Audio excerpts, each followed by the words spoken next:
বিয়ের ১৩ বছর পরেও যখন সন্তান হচ্ছিল না, তখন আমার স্বামী দ্বিতীয় বিবাহ করলেন এবং সে মাসেই টেস্ট করে জানতে পারলাম যে আমি গর্ভধারণ করেছি। ওই মুহূর্তে আমি খুশি হব না চিৎকার করে কাঁদব বুঝতে পারছিলাম না। কেবল আমার মনে হয়েছিল আল্লাহকে বলি, আল্লাহ, এই খুশির খবরটা দিলেই যখন আর একটা মাস আগে কেন দিলে না? খুব ভেঙে পড়েছিলাম আমি, বুঝতে পারছিলাম না কি করব। কথাটা আমি আমার মাকে বলেছি। তিনি বলেছিলেন, সব কিছু ভাগ্য হিসাবে মেনে নিও, এটাই হয়তো তোমার ভাগ্যে ছিল। কপালের লিখন কি কেউ আর খণ্ডাতে পারে? কেউ পারে না। আর এখন হায়ুতাশ করে লাভ নেই। আমি সব সময় পাশে আছি এবং থাকব। একজন মা হয়ে যতটা সাপোর্ট করা যায় ততটাই সাপোর্ট করব তোমাকে। তোমার যা মনে হয় করো তুমি। মায়ের কথা শুনে অনেকটা ভরসা পেলাম। বিয়ের প্রথম ২ বছর আমাদের সংসারের দাম্পত্য জীবন বেশ ভালোই কাটছিল। এরপর আমরা চিন্তা করলাম বেবি প্ল্যানিংয়ের জন্য। ৫ বছর চেষ্টা করার পরও যখন দেখলাম যে আমাদের কোনো বেবি হচ্ছে না, তখন আমরা ডাক্তারের শরণাপন্ন হই। অনেক ডাক্তার দেখানোর পরও যখন দেখলাম আমাদের কোনো বেবি হচ্ছিল না, তখন ধীরে ধীরে আমার স্বামী অন্তিকের রূপ ও পাল্টাতে শুরু করে। সংসারে প্রতিনিয়ত ঝগড়াঝাটি লেগেই থাকতো। একদিন তো সে বলেই ফেলল, তোমার জন্য শরীরে সেই আগের অনুভূতি হয় না। শারীরিক পীড়ন করে কী লাভ? সন্তান সুখ তো আর দিতে পারবে না। এই কথাটা শোনার পর একটা নারীর জন্য কতটা কষ্টকর হতে পারে তা হয়তো বা কোনো নারীর পক্ষে বোঝানো সম্ভব নয়। সেদিন সারা রাত শুধু নীরবে অশ্রু বিসর্জন করেছিলাম। তার সাথে সাথে তার মা বোনরাও বাদ যেত না আমাকে কথা শোনাতে। উঠতে বসতে সন্তান না হওয়ার দায় চাপিয়ে দিত আমার ঘাড়ে। কোনো শুভ কাজে আমাকে তারা তাদের সাথে রাখতে চাইতো না। আমার ননদের বিয়ের সময় আমাকে আমার শ্বশুরবাড়ির লোক বাবার বাড়ি পাঠিয়ে দিয়েছিল। আমার শাশুড়ি বলেছিল, শুভ কাজে বাজা নারী থাকলে নাকি সংসারে অকল্যাণ হয়, তাই আমাকে আমার বাবার বাড়ি চলে যেতে বলেছিল। বাবার বাড়ি এসে জায়নামাজ পেতে আল্লাহর কাছে একটা সন্তানের জন্য অনেক কেঁদেছিলাম, যাতে আমায় এই বাজা জীবন থেকে মুক্ত করেন। এভাবে করেই অপমান লাঞ্ছনার মধ্য দিয়ে ১৩টা বছর আমার বিবাহ জীবন পার হলো। একটা সন্তানের জন্য সে দ্বিতীয় বিয়ে করার জন্য মরিয়া হয়ে ওঠে। যেদিন দ্বিতীয় বিয়ে করে নতুন বউ নিয়ে বাড়ি এলো, সেদিন সে আমাকে বলেছিল, তোমার ইচ্ছে হলে এখানেও থাকতে পারো, তাতে আমার কোনো আপত্তি নেই। আবার মন চাইলে তোমার বাবার বাড়িও থাকতে পারো। আমার দরজা সব সময় তোমার জন্য খোলা। আমার স্বামীর দ্বিতীয় বিয়ে করার পর আমি বাবার বাড়ি চলে যাই, কিন্তু ওখানে গিয়ে ঘুম আসতো না। চোখ বুঝলেই কল্পনায় আসতো আমার স্বামীর বুকে আমার জায়গায় অন্য নারীর মাথা। এটা কি কোনো নারীর পক্ষে মেনে নেওয়া সম্ভব? হয়তোবা না, যেটা আমার পক্ষেও মেনে নিতে কষ্ট হচ্ছিল। কোনো কিছুতেই শান্তি লাগতো না। আশেপাশে চাচিদের, আত্মীয় স্বজন এবং প্রতিবেশীদের কথা শুনে খারাপ লাগতো। আমাকে সরাসরি কিছু বলতো না, তবে ঘুরিয়ে পেঁচিয়ে বলতো। অনেকে তো সরাসরি মুখের উপরে বলে দিত, বাজা অনেকেই বলতো। সন্তান ছাড়া নারীর জীবন বিফল। এসব কথা শুনতে শুনতে কেমন বিষিয়ে উঠত আমার মন। সহ্য করতে না পারলে ওখানে ২ দিন থাকার পর আবার চলে আসতাম। এইভাবে করে বাপের বাড়িতে আমার কদর কমে যায় একদম। আবার এখানে আসলে আমার কলিজা ফেটে যেত। আমার স্বামীকে অন্য কেউ জড়িয়ে ধরছে, আরও কত কি করছে। আমার নিজ হাতে সাজানো গোছানো সংসারটা সামলাচ্ছে। এসব দেখে আমার বুক ফাটত, তবুও কারোর সামনে আমার চোখের জল পড়তো না। ধীরে ধীরে আমার সাথে শ্বশুরবাড়ির সবাই কথা বলা কমিয়ে দিল। সবাই নতুন বউটাকে নিয়ে মাতামাতি করত, আর আমি রুমে দরজা বন্ধ করে বসে থাকতাম। তখন মনে হতো বাপের বাড়ি চলে যাই। এখানে কয়েকদিন থাকার পর বাপের বাড়ি গেলে সেখানেও ভালো লাগতো না। আবার একা একা চলে আসতাম। আঘাত পেয়ে যেন পাথর হয়ে গিয়েছিলাম। কান্নাও আসতো না আমার। নামাজ কালামেও মন বসতো না। আমার শাশুড়ি বলতো, তুই চলে যা। কিছু হলেই সবাই ঘুরিয়ে ফিরিয়ে বলতো, ভালো না লাগলে চলে যাও। আমি মনে হয় সবার চোখের কাঁটা হয়ে গিয়েছিলাম। গর্ভধারণের বিষয়টা প্রায় ১৫ দিনের মতো কাউকে বলিনি। ১৫ দিন পর আমার স্বামীকে জানাই। তিনি শোনার পর খুশি হলেন এবং বললেন, আমার মোটামুটি সামর্থ্য আছে, আমি দুজনকেই চালাতে পারবো, অসুবিধা নাই। তুমি আমার বড় বউ, আরও ছোট বউ, তোমরা দুজনেই থাকো আমার জীবনে। তোমাদের অনেক ভালোবাসি, তোমাদের ছাড়া আমি বাঁচব না।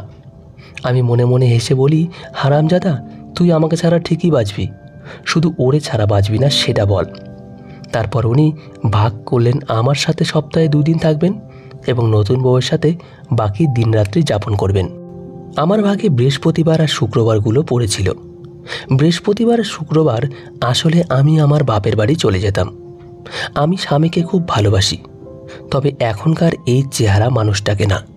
আমার কান্না আসতো না, তবে আমার বিয়ের ছবিগুলো নিলে কান্না আসতো মাঝে মাঝে। আমি বউসাজ অবস্থায় পাশের শেরওয়ানি পরিহিত স্বামীটাকে অনেক ভালোবাসি। আমি তাকে ফিরে পেতে চাই। সুন্দর সময় ছিল আমাদের জীবনটাতে, কিন্তু একটা সন্তানের জন্য কতটা অবহেলা, কতটা তিরস্কার, কতটা অপমান সহ্য করতে হয়েছে আমাকে। সময়ের সাথে সাথে মানুষের চেহারা চামড়ায় একই থাকলেও চামড়ার ভেতরের নফসটা বদলে গিয়েছে। এখন কেবল ঘৃণা হয় সেই সকল কষ্টের দিনগুলোর কথা মনে পড়লে। আমি গর্ভবতী হওয়া সত্ত্বেও আমার অবহেলার শেষ ছিল না। কিছু খেতে ভালো লাগতো না, না খেতে পেয়ে আমি কেমন শুকিয়ে কালো হয়ে গিয়েছিলাম। আমার শাশুড়ি তো নতুন বউ ছাড়া কিছু বুঝতোই না। আর ননদ ননসগুলো, ওরা তো আরও বাড়ে। তাদের ভাইয়ের নতুন বউ অনেক ভালো। আজীবন আমি রেঁধে বেড়ে খাইয়েছি, সেটার কোনো মূল্য নাই। যে পাতে খায় সে পাতে আবার মলমূত্র ত্যাগ করে, এরকম একটা অবস্থা। আমার স্বামী নতুন বউকে নিয়ে ঘুরতে যেত আমার চোখের সামনে দিয়ে প্রায় সময়ই, আর আমি সেটা দেখতাম। তবুও কান্না একটুও আসতো না, কেবল একটা দীর্ঘশ্বাস ছাড়তাম।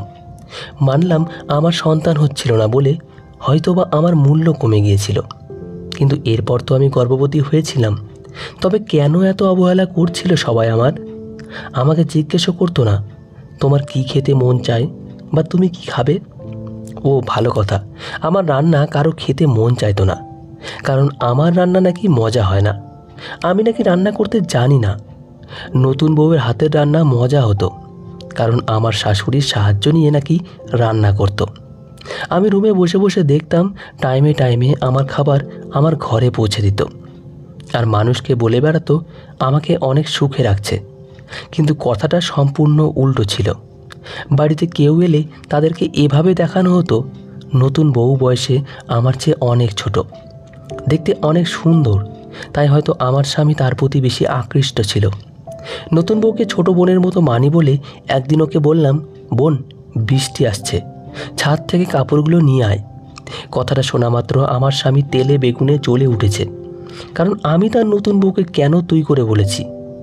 আল্লাহর গজব পড়ুক এমন স্বামীর ওপর। আমি বুঝলাম না তখন আমি কি করব। দেখতে দেখতে আমার ডেলিভারির টাইম আসে। যেদিন আমার পেইন ওঠে ওই দিন আমার স্বামী তার নতুন বউয়ের বাড়িতে দাওয়াত খেতে যায়। তখন মোবাইল এত সহজলভ্য ছিল না, তাই খবর দিতে পারিনি। ব্যথার যন্ত্রণায় ছটফট করছিলাম। শ্বশুরবাড়ি কেউ আমার দিকে ফিরেও তাকাচ্ছে না, আমাকে কেউ মেডিকেলেও নিয়ে যাচ্ছিল না। আমার যন্ত্রণা দেখে আমার এক চাচাতো যা আমাকে মেডিকেলে নিয়ে যায়, কিন্তু আমার সাথে আর কেউ যায়নি, কারণ আমার শাশুড়ি বুড়ো মানুষ, উনি নাকি কিছু চেনে না। আর আমার ননদ ননস এর জামাইরা বিজি, এই জন্যই আমার ডেলিভারি সম্পূর্ণ খরচ আমার মা বহন করে। আমি নর্মালি 2টি যমজ পুত্র সন্তানের জন্ম দেই। সরকারি মেডিকেলে 3 দিন থাকার পর আমি আমার বাপের বাড়ি যাই। মেডিকেলে 3 দিন ছিলাম। আমাকে দেখতে শ্বশুরবাড়ির একটা কুত্তাও আসেনি। আমি বাপের বাড়ি যাওয়ার 7 দিন পর আমার জামাই খবর পাঠায় বাচ্চাদের নিয়ে ওদের ওখানে যেতে। আমার স্বামীর লজ্জা লাগছিল আমার বাবার বাড়িতে আসতে। আমার ডেলিভারি 7 দিন পার হয়ে যাওয়ার পর তার মনে পড়েছে তার সন্তানের কথা। শ্বশুরবাড়ির লোক এবং আশেপাশের লোকজন যদি কথা শোনায়, তাই মহাশয়ের শ্বশুরবাড়ি আসতে লজ্জা লাগছিল। রাগে ক্ষোভে অভিমানে আমি আর যাইনি সেই বাড়ি। আমি কল করে আমি আমার স্বামীকে বলি, এখন যাব না, আরও কয়েকদিন পর যাব। 9 দিন পার হওয়ার পরেও আমি আমার বাচ্চাদের নাম রাখিনি। মনে মনে ভাবলাম, শত হলেও আমার বাচ্চারা আমার শ্বশুরবাড়ির রক্তই বহন করছে, তাদের ছাড়া তো আর নামকরণ করা যায় না। তাই মনে মনে ঠিক করেছিলাম শ্বশুরবাড়ির লোকেরা আসলেই নামকরণ করব। কিন্তু দুঃখের বিষয় হলো তাদের আসতে বললেও কেউ আসে নাই। পরে আমার এক চাচা, উনি মৌলবী, উনি আমার বাচ্চাদের নাম রেখে দেয়। কোনো আয়োজন অনুষ্ঠান ছাড়া। আমার বাপের বাড়িতে সবাই ছিছি করল তাদের লোকজনদের নিয়ে, আর আমার আত্মীয় স্বজন এবং পাড়া প্রতিবেশী বলেই বসল, বাচ্চা হয়েছে এত বছর পর, অথচ কেউ দেখতে পর্যন্ত আসলো না। কেমন ধরনের লোকেরা! ধীরে ধীরে আমার বাপের বাড়িতেও আমার মূল্যায়ন একদম কমে যায়। আমাকে তেমন সাহায্য কেউ করতো না। বাচ্চাদের কাঁথা, জামা কাপড় সব আমিই ধুয়ে দিতাম। মাও কেমন যেন অবহেলা করত। আমার বাচ্চাদের কেউ একজোড়া কাপড় পর্যন্ত কিনে দেয়নি। পরে আমার এক ভরি গয়না বিক্রি করে বাচ্চাদের প্রয়োজনীয় জিনিসগুলো কিনি। মার বাড়ি 20 দিন থাকার পর আমি চলে যাই শ্বশুরবাড়ি, কারণ বাবার বাড়ি আমি আমার বাচ্চাদের খরচ বহন করতে পারছিলাম না। এই জন্যই শ্বশুরবাড়িতে যাওয়ার পর আমার স্বামী বাচ্চাদের কোলে নেয়। আমার স্বামী নতুন বউকে ডেকে এনে বলে, দেখো তোমার ছেলেদের, তার কোলে দিয়ে বলে, এগুলো এখন থেকে তোমার সন্তান, অবহেলা করো না। আমি ওর কোল থেকে আমার বাচ্চা কেড়ে নিতে গিয়ে আমার ছোট বাচ্চারা নিচে পড়ে যায় আর সাথে সাথে কান্না করে ওঠে। আমার স্বামী ওই অবস্থায় আমাকে গালাগালি করে চুল ধরে পিঠের মধ্যে অনেকগুলো খুশি মারে। আমি কান্না করতে করতে বলি, আমার বাচ্চা এগুলো, আর কারো বাচ্চা না। আমাকে কেউ একটু ধরতেও আসে নাই যখন আমার স্বামী আমাকে মারছিল। মানুষ কতটা অমানুষের রূপ নেয় তা আমার স্বামীকে না দেখলে বুঝতাম না। তারপর ওরা চলে যায় আমার রুম থেকে। আমি আমার বাচ্চাদের নিয়ে অনেক কান্না করে বলি, তোদের মা আছে, আমি মরি নাই, তোদের আমি ভালোবাসি। কয়েকদিন পর আমার স্বামী যখন আমার রুমে আসে তখন বলি, আমার ছেলেদের আকিকা করাবে না। উনি বলে, এখন টাকা নাই, পরে করব, ওদের মুসলমানির সময়। তারপর বাচ্চাদের আদর করতে করতে আমার দিকে তাকিয়ে বলে, কেমন বুড়া হয়ে গেছো, তোমার দিকে তাকাতেও এখন আমার ঘেন্না লাগে, পেটটা কত বড় হয়ে গেছে, কেমন জানি নানি নানি টাইপ হয়ে গেছো। আমি হেসে হেসে বলি, আমার কথা বাদ দাও নাতি, তোমার নতুন বউ নিয়ে সুখে থাকো, আমার কাছে তোমার আসতে হবে না। সে হেসে বলে, মাশাআল্লাহ, আমার নতুন বউ দেখেছো, দেখতে একদম আকাশের চাঁদ। আমি বলি, আল্লাহ তোমাদের আরও সুখ দিক। এরপর দীর্ঘ একটা শ্বাস ছেড়ে বললাম, বাচ্চাদের টিকা দিতে হবে আগামীকালকে। সে বলে, আচ্ছা ঠিক আছে, নিয়ে যাব। পরের দিন ও আর ওর নতুন বউ রেডি হয়ে আসে আমার বাচ্চাদের নিতে। আমি বলি, তোদের হাতে তো আমি বাচ্চা ছাড়বো না, আমার বাচ্চা আমি নিয়ে যাব, আমি বাচ্চার মা। তখন আমার স্বামী আমাকে বলে, তোমার সাথে বাইরে যেতে আমার শরম লাগে, নিজের দিকে একবার চেয়ে দেখেছো, লোকজন কি বলবে তোমার সাথে আমাকে দেখলে? আমি কিছু বললাম না, কেবল বললাম, টাকা দাও, আমার বাচ্চাদের আমি নিয়ে যাব। পরে আমাকে 60 টাকা দেয়। আমি সরকারি মেডিকেলে নিয়ে গিয়ে ওদের টিকা দিয়ে নিয়ে আসি। 2 বাচ্চা একসাথে কোলে নিয়ে যায়, কিন্তু আমার সাথে কেউ যায় না। মেডিকেলের এক আয়া টিকা দেওয়ার সময় সাহায্য করে আমাকে। মেডিকেলে আমার অনেক সময় লাগে, কারণ টিকা দেওয়ার ফলে বাচ্চারা অনেক কাঁদছিল। ওখানের সবাই বলছিল, আমি একা কেন, কেউ সাথে আসে নাই কেন? কিন্তু আমি কারো কথায় কোনো উত্তর দিতে পারলাম না। অনেক কষ্টে বাচ্চাদের নিয়ে বাসায় আসি হেঁটে হেঁটে, কারণ আসার আর গাড়ি ভাড়া ছিল না। 20 মিনিট হাঁটতে হয়েছিল বাচ্চা দুটো নিয়ে। যাওয়ার সময় 10 টাকা দিয়ে রিক্সা করে গিয়েছি, আর একটা টিকার দাম 25 টাকা। 2 জনের 50 টাকা নিয়েছিল। বাসায় এসে বাচ্চাদের রেখে একটু বাথরুমে যাই। বাথরুম থেকে শুনতে পায় আমার স্বামী আমার শাশুড়িকে বলছে দুধ রোজ নিতে, কারণ আমার স্বামী নতুন বউ গর্ভধারণ করেছে। আমি বাথরুম থেকে বেরিয়ে অনেক হাসি বাচ্চাদের কোলে নিয়ে। রুমে এসে আমার স্বামী আমাকে বকা দিচ্ছে, কারণ বাচ্চারা কাঁদছে এই জন্য। আমি নাকি মা হওয়ার যোগ্যতা রাখি না, আল্লাহ ভুল করে নাকি ভুল মানুষকে বাচ্চা দান করেছে। আমি তাকে বলি, ওরা কাঁদছে কারণ ওদের টিকার ব্যথা করছে তাই। কথাটা শুনে সে একটু মায়া মহব্বতও দেখালো না। আমার নিয়তি এতটা খারাপ হবে তা বুঝতে পারিনি। শীতকাল এলো, অথচ আমার স্বামী আমাকে আর আমার বাচ্চাদের তেমন একটা গুরুত্ব কিংবা টাকা পয়সা দেয় না, কিছু কিনেও দেয় না। শুধু পেটে ভাতে আমার রুমটাতে থাকি। আমার বাচ্চাদের শীতের কাপড় চোপড় কিনতে হবে, এইটার জন্য টাকা চেয়েছি। সে আমাকে 200 টাকা হাতে ধরিয়ে দেয়। আমি সেই 200 টাকা নিয়ে কয়েকদিনের জন্য বাপের বাড়ি বেড়াতে আসি। বাপের বাড়িতে আসার পর আমার সব গহনা বিক্রি করে ফেলি। প্রায় 30,000 টাকার গহনা বিক্রি করি। আমার এক কাজিন আছে, ওর সাথে আমার খুব ভালো সম্পর্ক এবং ও আমার বান্ধবী হয়। ওর কাছে 20,000 টাকা জমা রাখলাম আর 10,000 টাকা দিয়ে ইচ্ছে মতো শপিং আর খাবার কিনি। আমার মনে যা খেতে চেয়েছে সব কিনি। আমার বাচ্চাদের জন্য অনেক অনেক রকম কাপড় চোপড় কিনি, খেলনা কিনি। মাকে প্রথম 2 হাত ভর্তি করে বাজার করে দিয়েছি। বাপের বাড়ি 1 মাস ছিলাম এবং এই 1 মাস স্বাধীনভাবে চলেছি। তার মধ্যে কাজিনটার কাছে গিয়ে 12 দিন ছিলাম। আর ওর একটা মেয়ে আছে আর ওর স্বামী প্রবাসী। আমার যত সুখ দুঃখের কথা সব ওর কাছে ঢেলে দিতাম। ওরে অনেক আপন মনে হতো। 1 মাস পর শ্বশুর বাড়ি আসি। আমার ছেলেরা বুঝতে পারে অল্প হাঁটার চেষ্টা করে। ওরা শুধু রুম থেকে বের হয়ে যেত। ওদের কেউ তেমন আদর করতো না, আবার মাঝে মাঝে দরদ উতলিয়ে ফেলতো। আমার ছেলেরা হামাগুড়ি দিয়ে ওদিকে গেলে শয়তানরা খাওয়ার সময় ঝাল তরকারি দিয়ে ভাত খাইয়ে দিত, যাতে তাদের কাছে গিয়ে তাদের জ্বালাতন না করতে পারে। বাচ্চাদের সাধারণত আমরা যে ধরনের ঝাল খাই সে ধরনের ঝালওয়ালা তরকারি দিয়ে আমরা খাবার দেই না। ভাত দিলে নর্মাল সাদা, এর সাথে যে কোনো সবজি পাতিল থেকে ধুয়ে তারপর দেই। কিন্তু ওরা এটা করতো না। আমার বাচ্চাগুলো অনেক কান্না করতো ঝালের জন্য। আমি ওদের মানা করলেও শুনতো না। দেখতে দেখতে আমার স্বামীর নতুন বউয়ের ডেলিভারির টাইম এলো। ও সিজারে একটি কন্যা সন্তানের জন্ম দেয়। তখন আমার ছোট বাচ্চাটার নিউমোনিয়াতে আক্রান্ত হয়।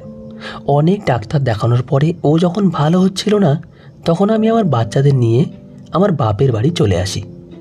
এখানে আসার পর আমার কাজিনটা আমার বাচ্চাটাকে মেডিকেল ভর্তি করিয়ে দেয়। আমার স্বামীকে বলার পরেও ও দেখতে আসেনি, কারণ ওর বাচ্চাটা নাকি অসুস্থ, হার্টে কি একটা সমস্যা হয়েছে। আমার বাচ্চাটা মেডিকেলে 3 দিন আইসিইউতে থাকার পর মারা যায়। আমি আইসিইউর 1 দিনের বিল 4,000 টাকা করে দিয়েছিলাম। আমার গহনা বিক্রি করা টাকাগুলো শেষ হয়ে যাওয়ার পর আমার ওই কাজিনটা আমার বাচ্চার মেডিকেলের সমস্ত খরচ বহন করে। আমার ছেলে মারা যাওয়ার পর ও খবর পাঠানো হলে আমাদের বলে লাশ নিয়ে চলে যেতে ওদের ওখানে। ওরা ওখানে দাফন কাফন করবে। আমি আর যাই নাই। আমি অনেকটা ভেঙে পড়েছিলাম, যা বলে বোঝাতে পারবো না। এই কষ্ট একজন সন্তানহারা মা ছাড়া কেউ বুঝবে না। আমি আমার বাচ্চাকে শেষবারের মতো জড়িয়ে ধরে বলি, বাবা, তোর মা ছাড়া আর কেউ নাই। তোর মা তোরে ভালো রাখতে পারে নাই। আল্লাহর কাছে ভালো থাকিস। তোর জন্মের সময়েও ওরা ছিল না, মৃত্যুর সময়েও নাই। আমার ছেলেকে আমার বাপের বাড়িতে দাফন করি, ওরা কেউ আসে নাই। আমার ছেলের শোকে আমি একদম পাগল দিশেহারা হয়ে গিয়েছিলাম। আমার ছেলের মৃত্যুর 3 মাস পর ওদের বাড়িতে যাই, কারণ ওর বউয়ের মেয়েটা মারা গেছে। সেটা দেখার জন্য যে ওর কেমন ফিল হয়েছে। ওদের কান্নাটা আমার ভালো লেগেছে। মনে মনে পৈশাচিক হাসি হেসেছি। আল্লাহর বিচার থেকে কেউ ছাড় পাবে না। পাপের শাস্তি তাকে পেতেই হবে। আমার স্বামী আমাকে অবহেলা করেছে, তাতে আমার কোনো দুঃখ ছিল না, কিন্তু আমার সন্তানকেও যে অবহেলা করেছে তার শাস্তি তো তাকে পেতেই হবে। আমি আমার ছেলেকে নিয়ে আমার রুমে বসে মানুষের পাঠানো খাবারগুলো খেতে থাকি, কারণ যে বাড়িতে মানুষ মারা যায় সে বাড়িতে আত্মীয় স্বজনরা খাবার পাঠায়। ওখানে যাওয়াটা আমার কাল হয়েছে, কারণ আমার পুরুষত্বহীন কাপুরুষ স্বামীটা আমার ছেলেটাকে কোলে নিয়ে ওর বউয়ের কোলে দিয়ে বলে, এটা এখন থেকে তোমার সন্তান। আমি সাথে সাথে সবজি কাটা দা দিয়ে বলি, আমার ছেলেকে যে ধরবি তাদের কেটে ফেলবো। এটা আমার ছেলে, তোদের না। মনে নেই আমার একটা ছেলে যখন আইসিইউতে ভর্তি ছিল একটা বারের জন্য খোঁজ নিসনি? এখন আসছিস দরদ দেখাতে? তোদের কারণে আমার একটা ছেলে মারা গেছে, কাজেই তোদের মতো অমানুষের সাথে আর থাকবো না। আমার ছেলেটাকে কোলে নিয়ে আমি আমার কাজিনের বাসায় চলে আসি। সেখানে কয়েকদিন পর থাকার পর আমার বাপের বাড়ি যাই আবার। সেখানে যাওয়ার পর আমার মাটাও কেমন যেন করতো। মাকে কান্না করে বলতাম, তুমিও এমন করলে কোথায় যাব আমি? এরপর আমার মা আমাকে যা বলল তা শোনার জন্য আমি মোটেও প্রস্তুত ছিলাম না। মা বললেন, এত মানুষ মরে, তুই মরতে পারিস না? তোর জন্য কি এখন এই বুড়ো বয়সে বাড়ি ছাড়া হব? ছেলের বউর সাথে কি তোর জন্য ঝগড়া করব? 7 বাঘে খেলে তোর দুঃখ ফুরাবে না। অতিষ্ঠ হয়ে গেলাম তোকে দেখতে দেখতে। আমিও অতিষ্ঠ হয়ে আবার বেহায়ার মতো স্বামীর বাড়ি যাই। সেখানে যাওয়ার পর বুঝলাম স্বামী কিছুটা পরিবর্তন হয়েছে। আমার ছেলেটাকে আদর করতো তখন একটু একটু। আমার ছেলেটাকে চিপস এটা সেটা কিনে দিত। আমার সাথে তেমন খারাপ ব্যবহার করতো না, টুকিটাকি খরচ দিত। আমার ছেলেকে পোলিও টিকা খাওয়ানোর জন্য মেডিকেলে নিয়ে যায় আমার সাথে করে। মেডিকেলে যাওয়ার পর আমার খুব মল ত্যাগের প্রয়োজন হয়, কিন্তু কাউকে পাচ্ছিলাম না। এদিকে আমার স্বামী কাজের বাহানা দিয়ে সেখান থেকে চলে যায়, আর ছেলেকে নিয়ে তো বাথরুমে যাওয়াও পসিবল না। তখন আমি এক মহিলাকে দেখি, জিজ্ঞেস করি, আপনি এখানের কে? মহিলাটি বলে, আমি আয়া। আমি বলি, খালা আমার বাচ্চারা একটু রাখতে পারবেন? তাহলে আমি একটু বাথরুমে যেতাম। মহিলাটি রাজি হয়ে গেলে আমি ওনার কাছে আমার বাচ্চাকে রেখে বাথরুমে যাই। বাথরুম থেকে এসে মহিলাটিকে ধন্যবাদ জানাই। মহিলাটি আমার বাচ্চাকে কিছু সময় রাখার জন্য তার সাথে বেশ সখ্যতা তৈরি হয়। তার সাথে আরও কিছুক্ষণ টুকটাক কথা বলে বাসায় চলে আসি। বাসায় আসার পর গোসল করে খেয়ে দিয়ে ছেলেকে নিয়ে কেবলই শুচ্ছিলাম, ঠিক সেই মুহূর্তে আমার স্বামী আসেন আমার রুমে। এসে আমাকে ডেকে বলে, আমি কি আমার ছেলের সাথে একটু ঘুমোতে পারি? আমি তেমন কিছু বলি না, তার ছেলে, সে তো সে আশা করতেই পারে। আমি কিছু না বলে বিছানা থেকে উঠে গিয়ে বলি, আচ্ছা ঠিক আছে ঘুমান। উনি বলেন, তুমি উঠছো কেন? আমার ওনার সাথে একই বিছানায় থাকার কোনো ইচ্ছে নেই, এই জন্য অজুহাত দিয়ে বলি আমার একটু কাজ আছে। তখন উনি আমাকে কাছে পাওয়ার ইচ্ছা প্রকাশ করেন। আমি ওনাকে মিথ্যে বলি যে আমার পিরিয়ড চলছে। মন থেকে কেন যেন তার প্রতি কোনো আবেগ অনুভূতি কাজ করছিল না, কারণ তার দিকে তাকালেই মনে পড়ে যায় আমার মৃত ছেলের কথা, তার দেওয়া প্রতিটা অবহেলার কথা। আমি রান্নাঘরে এসে ছেলের জন্য খাবার বানাতে লাগলাম। তারপর ছাদে একা একা হাঁটাহাঁটি করি অনেকক্ষণ। রুমে এসে দেখি বাবা ছেলে সুন্দর ঘুমাচ্ছে। ওদের দিকে তাকিয়ে আমার ছোট সন্তানের জন্য অনেক কান্না আসে। আজ ও বেঁচে থাকলে তার বাবার পাশে এমন করেই থাকতো ঘুমিয়ে। আমার স্বামী নতুন বউ এসে আমার রুমে ওনাকে ঘুম থেকে ডেকে তুলে বলেন, রুম থেকে বের হতে ইচ্ছে করছে না নাকি? ওনার কাঁচা ঘুম ভাঙাতে অনেক রেগে যায়। ওদের মধ্যে ঝগড়া শুরু করে। ওদের আওয়াজের শব্দ শুনে আমার ছেলেটা উঠে কান্না শুরু করে দেয়। আমি আমার ছেলেকে কোলে নিয়ে কান্না থামানোর চেষ্টা করি। এরপর উনি খাট থেকে নেমে ওনার নতুন বউকে মারতে শুরু করে। তাদের ঝগড়াঝাটি শুনে বাড়ির সবাই চলে আসে আমার রুমে। আমি বলি, যা করেন রুমের বাইরে গিয়ে করেন, আমার ছেলে ভয়ে কান্না করছে। কয়েকদিন পর আমার ছেলের পাতলা পায়খানা করাতে আমি ডাক্তারের কাছে নিয়ে যাই। লোকাল সিএনজির জন্য দাঁড়াতেই একটা সিএনজি এসে দাঁড়ায় আমার সামনে। সিএনজির ভেতরে দেখি ওই খালাটা। ওনার সাথে কুশলাদি বিনিময় করার পর উনি বললেন, ভিতরে আসো। সিএনজিতে ওঠার পর উনি জিজ্ঞেস করে, কোথায় যাবে? আমিও সরল মনে বলি, মেডিকেলে। এর কিছুক্ষণ পর উনি বললেন, ওনার নাকি অনেক খিদা লাগছে। উনি ওনার ব্যাগ থেকে একটা সিঙ্গারা বের করে খেতে লাগলেন, আর আমাকে জিজ্ঞেস করলেন খাবে কিনা। আমিও সরল মনে বলে ফেলি, হ্যাঁ দেন, খাবো। উনি আমাকে একটা সিঙ্গারা বের করে দিলেন। সিঙ্গারাটা খাওয়ার পর আমার আর কিছুই মনে নাই। জ্ঞান ফেরার পর নিজেকে আবিষ্কার করি একটা গাছের নিচে। কয়েকজন মানুষ আমার মুখে পানি দিয়ে হুঁশ ফিরায়। আমাকে জিজ্ঞেস করে, তোমার বাড়ি কোথায়? এখানে কেন এসেছো? আমি চারপাশে খেয়াল করে দেখি আমি এক গাছের নিচে, আর জায়গাটা একটা গ্রামের মধ্যে। আমি তখন সবাইকে বলি, আমার বাচ্চা কোথায়? আমি হাউমাউ করে কান্না শুরু করে দেই, আর আমি কাঁদতে কাঁদতে সব কথা খুলে বলি সবাইকে। ওনারা বললেন, এটা তো গ্রাম, আর তোমাকে দেখি এখানে পড়ে আছো, কিন্তু তোমার ছেলেকে দেখিনি তো। এরপর সবাই মিলে তোমার হুঁশ আনলাম। পরে ওনারা আমাকে আমার বাড়ি পৌঁছাই দিলেন। আমার স্বামী এবং সবাই মিলে পুলিশ নিয়ে হাসপাতালটিতে গেলাম। যাওয়ার পর ওনারা সব আয়ার সামনে আনলো এবং বলল, এই আয়াগুলোর বাইরে কোনো আয়া নাই, আপনারা নিশ্চয়ই কোনো প্রতারকের পাল্লায় পড়েছেন। আল্লাহ জানেন বাচ্চাটার কি অবস্থা হয়েছে। পুলিশের কাছে জিডি করি, পোস্টার ছাপাই, খবরের কাগজে দেই, কিন্তু আমার বাচ্চাটা আর পাচ্ছিলাম না। আমার বাচ্চাকে না পেলে হয়তো আমি পাগল হয়ে যাব। আমার কাজিনটা সহ অনেক খুঁজলো। আমার কাজিনটা কয়দিন এসে আমার কাছে থেকেও গেছে। দেখতে দেখতে 1 মাস কেটে যায়, কিন্তু আমার বাচ্চাটা আমি আর খুঁজে পাইনি। এটা নিয়ে আমার সাথে সবাই অনেক খারাপ ব্যবহার শুরু করে। আমি কেন বাচ্চার খেয়াল রাখতে পারলাম না, হ্যান ত্যান। বাড়ির যন্ত্রণা সন্তান হারানোর কষ্ট আমি আর মেনে নিতে পারছি না। আমার আর বেঁচে থাকতে ইচ্ছে হচ্ছে না। আমি তার কাজিন বোন রেহানা তার মৃত্যুর পর তার ডায়েরিতে লিখে গিয়েছে তার জীবনের সব কষ্টের দিনগুলোর কথা। একদিন রাতে আপার বাড়ি থেকে খবর পেলাম তিনি গলায় ফাঁসি দিয়েছেন। এটা 2007-এর দিকের ঘটনা। উনি মারা যাওয়ার পর সকালবেলা ওনার রুমে ওনার স্বামী গিয়ে দেখেন গলায় দড়ি দিয়ে ঝুলে আছেন।